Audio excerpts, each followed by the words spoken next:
स्वयं ब्रह्मा जी ने गौओं को दिव्य गुणों से विभूषित बनाया है।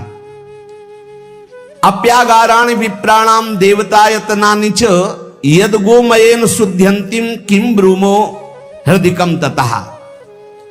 गाय के गोबर से जहां लेपा जाता है वहां जिस देवता का आवाहन करोगे वही देवता आकर विराजमान हो जाएगा। अपवित्र भूमि में भी यदि गाय के गोबर का लेप कर दिया जाए तो परम पवित्र मानी जाती है। गाय बहुत पवित्र, जहां वो बैठती है, जहां वो मूत्र त्याग करती, गोबर त्याग करती, वो स्थान तीर्थ तुल्य पवित्र माना जाता है। भगवान जब गाय के पीछे पीछे चलते तो गोरज उड़कर उनके मस्तक पर विराजमान होती, उनके मुखार बिंद पर विराजमान होती। बाल गोविंद के अनिष्टों को दूर करने के लिए गाय के पूंछ को उनके ऊपर से झाड़ा देती थी मैया। गौ का बहुत बड़ा महत्व वर्णन किया गया धर्म शास्त्रों में, यहां तक कि जब कोई ऋषि नाराज होता था तो आगे गाय करके जाया जाता था तो क्षमा हो जाती थी। गाय को देखते ही वो क्षमा कर देते। यदि गाय घर में पाली जाए या गौशाला खोली जाए और गौओं की सेवा की जाए, जिनके पास अर्थ है, भाव है, भगवान स्वयं श्री कृष्णचंद्र जी ने गौ सेवा स्वीकार की, गौवें चराई। गौओं की परिक्रमा करने से, जैसे आप प्रभु के बिहारी जी के मंदिर की 4 परिक्रमा करें तो जो फल आपको मिलेगा वही गाय की 4 परिक्रमा कर ले तो आपको प्राप्त हो जाएगा। गौ की प्रदक्षिणा से, गावः प्रदक्षिणी कार्यावंदनीया ही नित्यशः, जो रोज गाय को प्रणाम करता है और गाय की प्रदक्षिणा करता है तो भगवत प्रदक्षिणा का उसे फल प्राप्त होता है।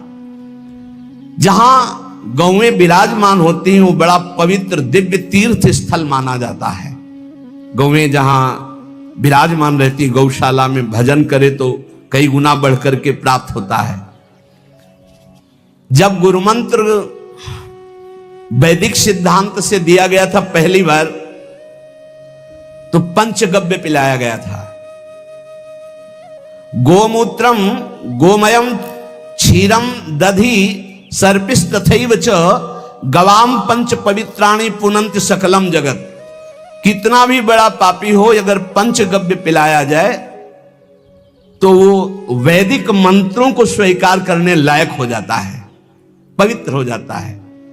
पंचगव्य में 5 चीजें गाय की होती है। गाय का मूत्र, गाय का गोबर, गाय का दूध, गाय का दही और गाय का घी, ये 5 मिलाकर पंचगव्य पिलाया गया था। पहली बार जब वैदिक मंत्र दिया गया था तो पंचगव्य बनवाया था गुरुदेव भगवान ने सन्यास, और वो पिलाया था। ये पंचगव्य पिलाने से अपवित्रता का नाश होकर पवित्रता का संचार होता है।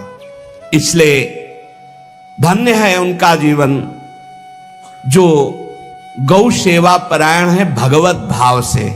गाय में साक्षात भगवान का भाव रखकर गौ सेवा करते हैं। त्रसिता गौर गृहे बद्धा गेहे कन्या रजस्वला देवशास्त्र सन्निर्माल्य हंति पुण्यम पुराकृतम।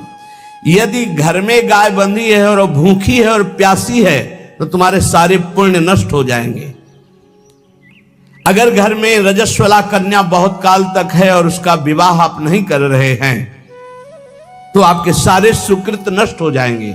यदि घर में ठाकुर जी विराजमान है, कर का पहनाया हुआ माला सुबह तुमने देख लिया तो तुम्हारे सारे पुण्य नष्ट हो जाएंगे, क्योंकि शयन कराते समय तुमने उतारा नहीं, अर्थात तुम सेवा में प्रमाद करते हो। तो देवतास्त्र सन्निर्माल्य हंति पुण्यम पुराकृतम। जैसे सुबह श्रृंगार किया तो रात्रि के शयन के समय वो हटा लेने चाहिए माले। जब हम शयन कराते हैं तो भले पुष्प शैया पे शयन कराएं पर माला नहीं धारण कराएं। श्रृंगार का माला अगर दूसरे दिन दर्शन किए क्यों पहने ठाकुर जी तो तुम्हारे सुकृत नष्ट हो जाएंगे।